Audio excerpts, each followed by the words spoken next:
കുറേ ചീര നട്ടിരുന്നത് വിളവെല്ലാം എടുത്തു കഴിഞ്ഞു. അപ്പോൾ ഇനി അതിൻ്റെ വിത്തെടുക്കാൻ വേണ്ടി കുറേ ചീര ഇട്ടിരുന്നതിൻ്റെ തണ്ട് ഇനി അറുത്തെടുക്കാം. വിത്തും എടുക്കാം, ചീരത്തണ്ട് കറി വയ്ക്കാനും വേണ്ടി ഞാൻ എടുക്കുകയാണ്. അപ്പോൾ നമ്മൾ ഇതിനെ ഉണക്കാൻ കുറേ വിത്തിനെ മാറ്റിയെടുത്തിട്ട് അതിൻ്റെ തണ്ട് കറി വയ്ക്കുന്നതാണ് ഞാൻ കാണിക്കുന്നത്. അത്രയും തണ്ട് നമുക്ക് അറുത്തെടുക്കാം. ഇത്രയും തണ്ട് കറി വയ്ക്കാൻ എടുത്തിട്ടുണ്ട്. ബാക്കി ഇതെല്ലാം വിത്തിന് വേണ്ടി ഉണക്കാൻ വേണ്ടിയാണ് എടുത്ത് മാറ്റി വെച്ചിരിക്കുന്നത്. അപ്പോൾ ഇതിന് ഇത് കറി വയ്ക്കാൻ ഇരിക്കട്ടെ. ഇതത്രയും വിത്തിന് വെയിലത്തിട്ട് ഉണക്കാം. ഇതേപോലെ ഈ വിത്തെടുക്കാം. ഇത് വ്ളാത്താങ്കര ചീരയുടെ വിത്താണ്. ഇനി നമുക്ക് ഈ തണ്ട് അരിഞ്ഞ് കറി വയ്ക്കുന്നത് എങ്ങനെയാണെന്ന് കാണിച്ചു തരാം. പരിപ്പും കൂടെ ചേർത്ത് കറി വയ്ക്കുന്നത് കാണിച്ചു തരാം.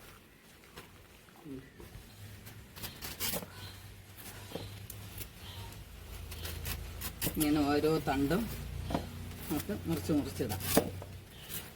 ഇതിൻ്റെ കൂടെ കുറച്ച് ഒരു 50 ഗ്രാം പരിപ്പും ഒരു 10 ചക്കക്കുരും കൂടെ ഇട്ടാണ് ഞാൻ കറി വയ്ക്കാൻ പോകുന്നത്.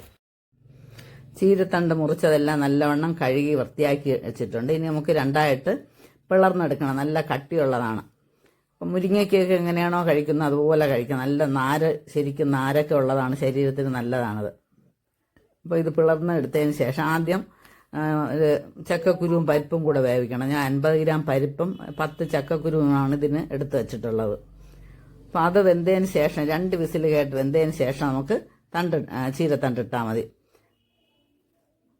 ഈ തൂരപ്പരിപ്പാണ്, നമ്മൾ സാമ്പാറൊക്കെ വയ്ക്കുന്ന പരിപ്പാണ്. അപ്പോൾ അതിനുവേണ്ടി അരയ്ക്കാനുള്ള സാധനങ്ങൾ: അരമുറി തേങ്ങ എടുത്ത് വെച്ചിട്ടുണ്ട്, 2 മുളക്, അതിൽ 1 മാലിമുളകാണ് നല്ല മണമുള്ളത്, അല്പം ജീരകമുണ്ട്, ഒരു 4-5 ചെറിയ ഉള്ളി, 2 അല്ലി വെളുത്തുള്ളി. ഇത്രയാണ് ഇതിൽ അരച്ച് ചേർക്കേണ്ടത്. അപ്പോൾ നമുക്ക് ആദ്യം ചക്കക്കുരു മുറിച്ച് ഒരു 3ആയിട്ടോ 4ആയിട്ടോ മുറിച്ചിടാം. അതിൻ്റെ പുറം തൊലി മാത്രം കളഞ്ഞാൽ മതി. ആ ചുവന്ന ഇത് കളയാതെ എടുക്കുന്നതാണ് ചക്കക്കുരു നല്ല ടേസ്റ്റ്. ചക്കക്കുരും പരിപ്പും കൂടെ ആദ്യം വെന്തതിന് ശേഷം നമുക്ക് തണ്ടിടാം. 2 വിസിൽ കേൾക്കണം. അപ്പോൾ അതിനാദ്യം അടുപ്പത്ത് വയ്ക്കാം.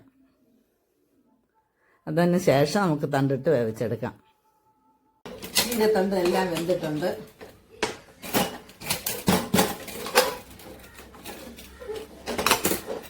ചീരത്തണ്ടൊക്കെ നല്ല ഭംഗിയായിട്ട് വെന്തിട്ടുണ്ട്. ചീരത്തണ്ട് ചക്കക്കുരുവും പരിപ്പും എല്ലാം കൂടെ. ഇനി അതിലേക്ക് അരച്ച് വെച്ചേക്കുന്ന അരപ്പൊഴിക്കാം.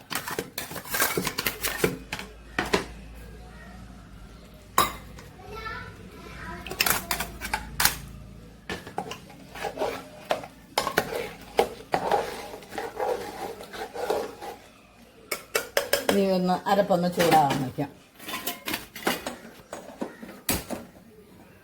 ആ സമയം നമുക്ക് ഇതിൽ കടുക് താളിക്കാൻ വേണ്ടി റെഡിയാക്കാം.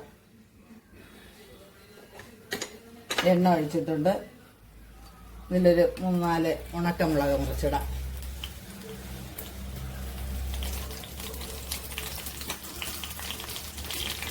ഇനി അല്പം കടുക് ഇട്ട് കൊടുക്കാം.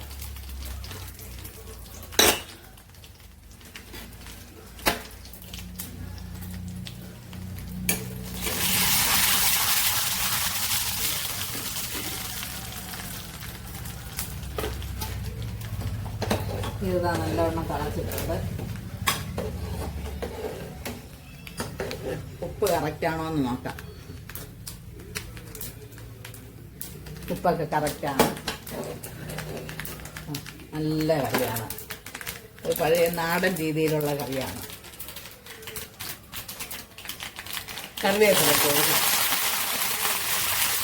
ഇനി ആ തിളച്ച കറിയിലേക്ക് ഈ കടുക് താളിച്ചത് ഒഴിച്ചു കൊടുക്കുക.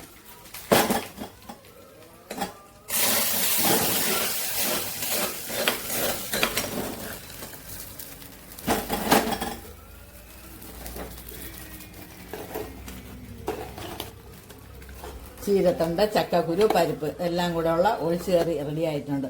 നല്ല സ്വാദുള്ള കറിയാണ്. കറി നമുക്കിന്ന് വിളമ്പാനുള്ള പാത്രത്തിലേക്ക് ഒഴിച്ചു വയ്ക്കാം.